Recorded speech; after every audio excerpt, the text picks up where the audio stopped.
Hello friends, welcome back to my channel. आज हम जानेंगे पोस्ट मौर्य पीरियड के कुछ इंपॉर्टेंट पॉइंट्स के बारे में, जैसे उनकी पॉलिटिकल लाइफ कैसी थी, इकोनॉमिक लाइफ कैसी थी, ट्रेड एंड कॉमर्स कैसा था, सोसाइटी लाइफ कैसी थी, इन सब के बारे में। तो स्टार्ट करते हैं पॉलिटिकल फीचर्स से। तो मौर्य एम्पायर के सक्सेसर स्टेट थे सुंग स्टेट एंड कानवा स्टेट, और साउथ इंडिया में फॉर्म होते हैं Satavahana state, Kalinga state, Chedi, and far south में चोला, चेरा एंड पांड्या। तो क्या होता है, जैसे ही कभी भी कोई बड़ा एम्पायर वीक होता है तो बड़ा एम्पायर के अंडर जो छोटे स्टेट थे या कहे उनके फ्यूडेटरीज थे, वो अपने आप को इंडिपेंडेंट घोषित कर देते हैं, जिस कारण मोस्टली रीजनल पावर उभर के आता है। यानी कि जब एब्सेंस रहता है बड़े एम्पायर का, जैसे मौर्य एम्पायर का, तो जो छोटे रीजन है, रीजनल पावर है, वो उभर के आते हैं। अब जब मौर्य एम्पायर डिक्लाइन हो जाता है तो नॉर्थ वेस्ट में काफी फॉरेन इन्वेजन होते हैं, जैसे कि हमने जाना Indo Greek invasion, Indo Scythian, Indo Parthian, cushions invasion के बारे में। तो इस पीरियड में, यानी कि पोस्ट मौर्य पीरियड में, जो छोटे स्टेट है वो उभर के आए थे और मोस्टली रीजनल पावर उभर के आया था। अब जानते हैं इकोनॉमिक फीचर्स के बारे में। तो उस पीरियड में एग्रीकल्चर और क्राफ्ट डेवलपमेंट पे इकोनॉमी बेस्ड हुआ करती थी। एग्रेरियन इकोनॉमी के फॉर्म में जो एग्रीकल्चर है वो पोस्ट मौर्य पीरियड में जो रिमोट एरियाज थे वहां तक स्प्रेड हुआ। यानी कि पहली बार रिमोट एरियाज में एग्रीकल्चर को स्प्रेड किया गया थ्रू लैंड ग्रांट्स। यानी कि राज्य के द्वारा ऐसी जगह लैंड ग्रांट दिया जाने लगा जहां पॉपुलेशन कम हो और लैंड फर्टाइल हो। तो इस तरह वहां एग्रीकल्चर की शुरुआत हो गई। कई सारे स्टेप्स भी लिए गए एग्रीकल्चर को प्रमोट करने में, जैसे इरिगेशन को प्रमोट किया गया। जैसे हमने जाना था कि रुद्रदमन द फर्स्ट के द्वारा सुदर्शन लेक रिपेयर किया गया था। तो इस तरह एग्रीकल्चर को प्रमोट करने के लिए काफी सारे स्टेप्स लिए गए। क्राफ्ट डेवलपमेंट भी हुए। मिलिंद पन्हो टेक्स्ट में, हमने मिलिंद पन्हो टेक्स्ट के बारे में ऑलरेडी जान चुके हैं, जिसमें बताया गया है 75 टाइप्स ऑफ ऑक्यूपेशन के बारे में, जिसमें 60 ऑक्यूपेशन क्लियरली क्राफ्ट ऑक्यूपेशन से रिलेटेड थे। और कुछ इंपॉर्टेंट क्राफ्ट सेंटर हुआ करते थे, जैसे मथुरा, उज्जैन, तक्षशिला, उरैयूर, अरिकामेदु, वाराणसी एक्सेट्रा, जहां क्राफ्ट डेवलपमेंट को प्रमोट किया जाता था और क्राफ्ट डेवलपमेंट इकोनॉमी का इंपॉर्टेंट हिस्सा हुआ करता था। इनके पीरियड में ट्रेड एंड कॉमर्स को भी काफी बढ़ावा दिया गया। पोस्ट मौर्य पीरियड में इंडिया के वेस्ट में रोमन एम्पायर राइज कर चुका था और इंडिया के ईस्ट में हन एम्पायर डेवलप हो चुका था। तो इन दोनों एम्पायर के साथ पोस्ट मौर्य रूलर के अच्छे ट्रेड रिलेशन हुआ करते थे, जिससे इंडिया का ट्रेड काफी फ्लरिश हुआ। ट्रेड के फ्लरिश होने का जो एक इम्पोर्टेंट सिग्निफिकेंस है वो ये था कि गुप्त पीरियड को एंशियंट पीरियड में गोल्डन इरा मानते हैं, क्योंकि गुप्त पीरियड के इकोनॉमी जो डेवलप्ड हुई उसका बेस जो है वो कुषाणों के द्वारा डेवलप किया जा चुका था। सिल्क ट्रेड इस समय काफी ज्यादा प्रोमिनेंट था। मॉनसून को डिस्कवर्ड किया गया फर्स्ट सेंचुरी एडी में। यानी कि मॉनसून जो आता है, समर जो आता है या फिर विंटर जो है, वो एक पर्टिकुलर टाइम पे आता है, उसका एक पर्टिकुलर सीजन होता है।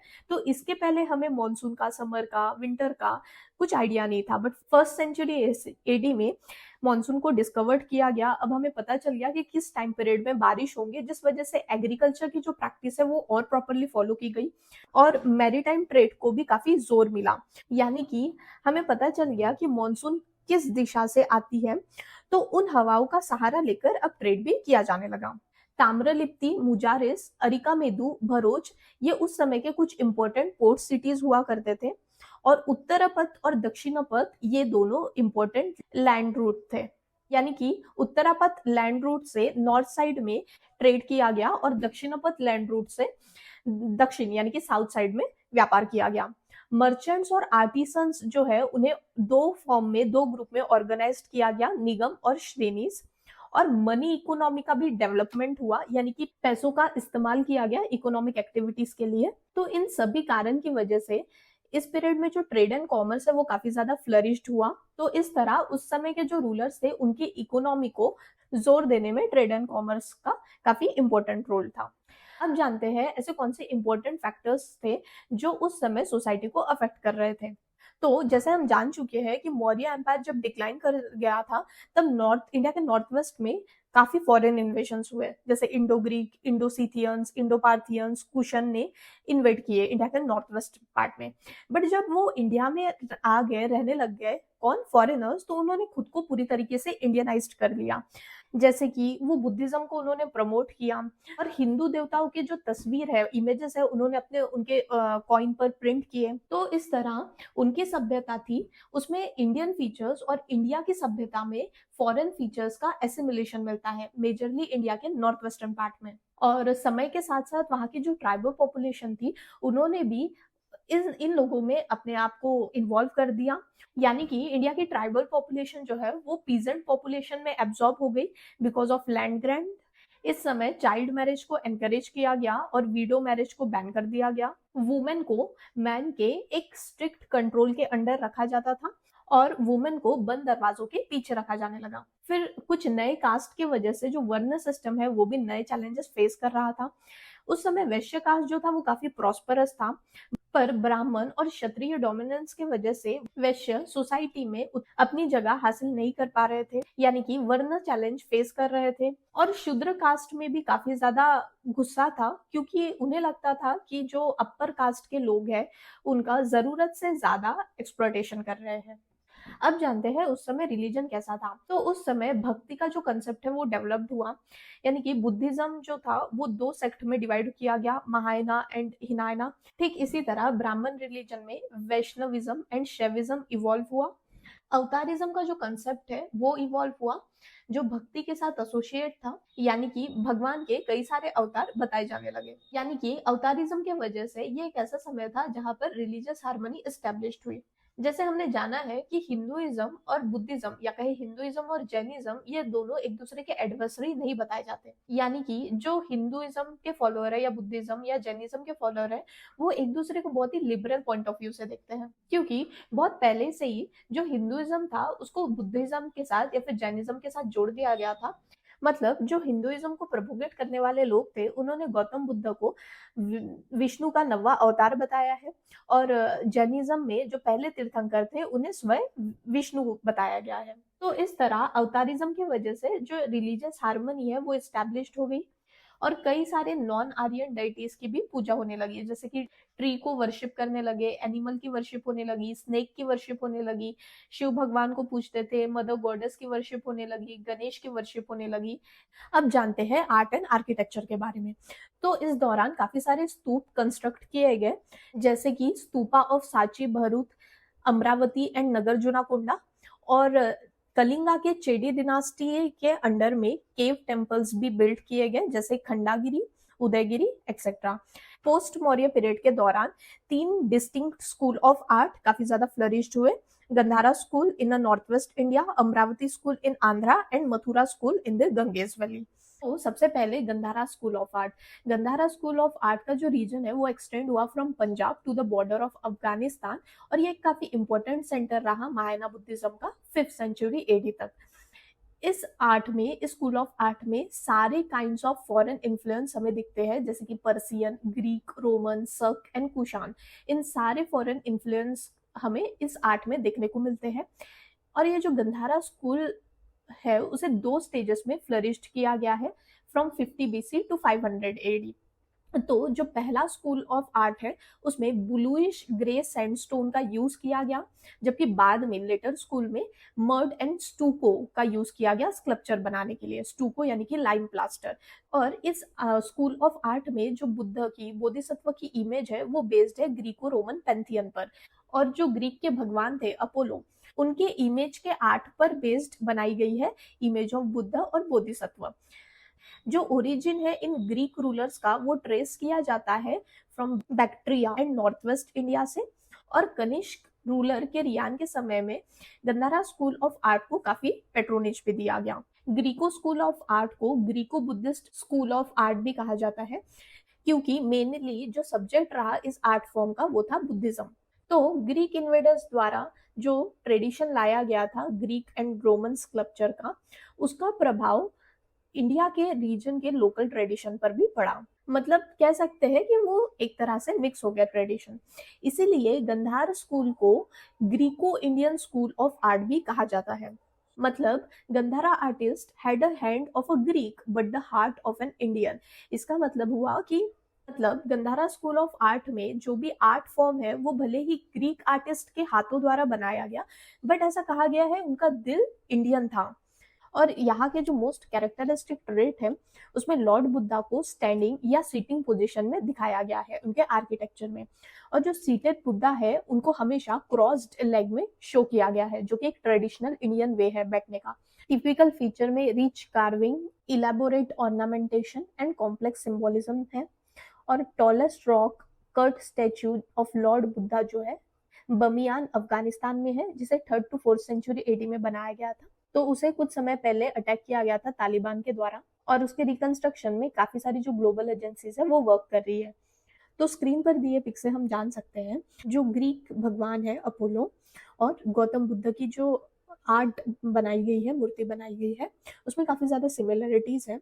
जैसे अपोलो भगवान के जो हेयर्स है वो कर्ली है, तो यहाँ पे गौतम बुद्ध के हेयर्स को भी कर्ली बना बताया गया है। जबकि उनके पीछे जो है हैलो रखा है वो उसमें कोई कार्विंग नहीं की गई है। सेकेंड थिंग, उनके जो कपड़े हैं उनमें काफी सिलवटें बताई गई है। जैसे अपोलो भगवान के इमेज में भी सिलवटें उनके कपड़ों में, ठीक इसी तरह गौतम बुद्ध के कपड़ों में भी सिलवटें बताई गई है। और इस इमेज में स्पेशली जो मस्कुलिन नेचर है उसे पोर्ट्रे किया गया है। और गंधारा स्कूल ऑफ आर्ट में 4 तरह के हैंड गेस्चर्स बताए गए हैं, जो कि बहुत ही रिमार्केबल फीचर है इस आर्ट का। और वो गेस्चर्स है अभय मुद्रा, ध्यान मुद्रा, धर्म चक्र मुद्रा और भूमि स्पर्श मुद्रा। अभय मुद्रा मतलब होता है डोंट फियर, ध्यान मुद्रा यानी कि मेडिटेशन, धर्म चक्र मुद्रा यानी कि अ प्रीचिंग मुद्रा, और भूमि स्पर्श मुद्रा यानी कि टचिंग द अर्थ। तो स्क्रीन पर दिए पिक से काफी क्लियर हो रहा है। जैसे अभय मुद्रा में उन्होंने अपना एक हाथ उठाया है और यहाँ पे लॉर्ड बुद्धा सभी लोगों को अभ्यादान दे रहे हैं, यानी कि हर व्यक्ति को डर से मुक्ति दे रहे हैं। अदर फीचर्स की बात करें तो जैसे कर्ली हेयर्स है, सर के पीछे हेलो है जो कि जिसपे कुछ कार्विंग नहीं की गई है। कपड़े जो है ट्रांसपेरेंट है जो मस्कुलिनिटी को शो कर रहे हैं, और कपड़ों पे काफी सिलवटें भी हैं। ठीक इसी तरह ध्यान मुद्रा में भी सारे गंधारा स्कूल ऑफ आर्ट के फीचर्स मिलते हैं। जैसे कर्ली हेयर्स है, मस्कुलिनिटी को शो कर रहा है, ट्रांसपेरेंट कपड़े हैं, कपड़ों पर सिलवटें हैं, और हेयर्स ऑब्वियसली कर्ली है, उनके पीछे एक हेलो है जिसपे कोई कार्विंग नहीं की गई है, और वो एक लोटस पे बैठे हैं। फिर थर्ड है धर्म चक्र मुद्रा, जहाँ पर लॉर्ड बुद्धा प्रीच कर रहे हैं उनके फॉलोवर को। तो प्रीच के समय उन्होंने अपने हाथों का एक स्पेशल गेस्चर बनाया है। स्क्रीन पर दिए पिक से काफी क्लियर हो रहा है। उन्होंने बहुत ही स्पेशल तरीके से अपने फिंगर्स जो है वो छूते हैं। आप स्क्रीन पर दिए पिक से समझ सकते हैं। नेक्स्ट है भूमि स्पर्श मुद्रा। भूमि स्पर्श मुद्रा में पोर्ट्रे किया गया है कि जब लॉर्ड बुद्धा मेडिटेशन कर रहे थे, यानी कि ध्यान प्राप्ति में लगे थे, तो उस समय गॉड ऑफ टेम्पटेशन वहां आकर उन्हें उनकी तपस्या को भंग करने का प्रयास करते हैं। तो उस समय भगवान बुद्ध भूमि का आह्वान करते हैं, मतलब भूमि को छूते हैं और कहते हैं कि आप मेरे प्योरिटी को जस्टिफाई करिए और इस टेम्पटेशन से छुटकारा दिलाइए। तो गौतम बुद्ध जैसे ही भूमि को छूते हैं तो उसी समय जो गॉड ऑफ टेम्पटेशन है वो भाग जाते हैं, और इस तरह उनकी जो मेडिटेशन की जर्नी है यानी एनलाइटमेंट की जर्नी है उसमें वो आगे बढ़ते हैं। तो ये जो लास्ट इमेज है वो उसी की है, भूमि स्पर्श मुद्रा की, जिसमें गौतम बुद्ध मेडिटेशन कर रहे हो, और वो जो साइड के सारे जो है वो गॉड ऑफ टेम्पटेशन है जो गौतम बुद्ध के मेडिटेशन में तपस्या में भंग करने का प्रयास कर रहे हैं। तो इस तरह से ये जो चारों मुद्रा है ये बहुत ही इंपॉर्टेंट है गंधारा स्कूल ऑफ आर्ट में। नेक्स्ट है Mathura school of art. Mathura school of art जो है वो फ्लरिश्ड हुआ था in the bank of river Yamuna between 1st and 3rd century BC। और मथुरा स्कूल ऑफ आर्ट में बुद्धा की जो पहली इमेज है, पहली जो मूर्ति है, वो कनिष्क के रियान में बनाई गई थी अबाउट 78 AD में। जो स्कल्पचर है मथुरा आर्ट के वो इन्फ्लुएंस्ड है by the stories and images of all the 3 religions, that is the Buddhism, Hinduism and Jainism. जबकि हमने गंधारा स्कूल ऑफ आर्ट में देखा है कि वो स्पेशली बुद्धिज्म के फीचर को दर्शाता है, इसीलिए गंधारा स्कूल ऑफ आर्ट को Greco Buddha school of art भी कहा गया है। जबकि मथुरा स्कूल ऑफ आर्ट में तीनों रिलीजन के स्टोरीज, इमेजेस है, बुद्धिज्म, हिंदुइज्म और जैनिज्म की। यहाँ पे मथुरा स्कूल में इमेजेस को सिंबलाइज किया जाता है। जैसे यहाँ पर भगवान शिव को लिंग या मुख लिंग के फॉर्म में पोर्ट्रे किया है, और जैसे यहाँ पे गौतम बुद्ध के सर के पीछे एक हेलो मिलेगा, वो कंपेरेटिवली बड़ा है गंधारा स्कूल के कंपेयर में। और जैसे गंधारा स्कूल में जो हेलो था उस पर कोई डिजाइन नहीं थी, कोई डेकोरेशन नहीं था, बट यहाँ पर मथुरा स्कूल में उनके हेलो पर ज्योमेट्रिकल पैटर्न से उसे डेकोरेट किया गया है। और स्क्रीन पर दिए पिक से जो एक पिक है जैन तीर्थंकर की और दूसरी जो है गौतम बुद्ध की, उन दोनों को आसन में बैठाया हुआ दिखाया गया है। और मथुरा स्कूल ऑफ आर्ट में ज्यादा फोकस मैस्कुलिनिटी फीचर को दिखाने के लिए नहीं किया है, बल्कि एक्सप्रेशंस को दिखाने के लिए किया गया है। और एक मूर्ति हमें मिली है जो जिसका सर नहीं है, तो इसका अंदाजा लगाना काफी डिफिकल्ट है कि ये किसकी मूर्ति है, बट कई हिस्टोरियंस का मानना है कि शायद ये कनिष्क राजा की मूर्ति रही होंगी। अब नेक्स्ट है Amravati school of art. Amravati school of art जो है फ्लरिश्ड हुआ था आंध्र प्रदेश में कृष्णा नदी के तट पर। इन अमरावती स्कूल ऑफ आर्ट को पेट्रोनेज दिया गया सतवाहना रूलर और इश्वकुस रूलर के द्वारा। इस आर्ट में और आर्किटेक्चर में जो मेन स्टोन या मेन मार्बल यूज किया गया वो था व्हाइट मार्बल या कहे लाइमस्टोन। और इस दौरान जो साउथ इंडिया है वहां पर काफी बड़े स्तूप, बुद्धिस्ट स्तूप जो है बनाए गए। अमरावती स्कूल ऑफ आर्ट का मेनली थीम था बुद्धाज लाइफ के बारे में और जटका टेल्स के बारे में।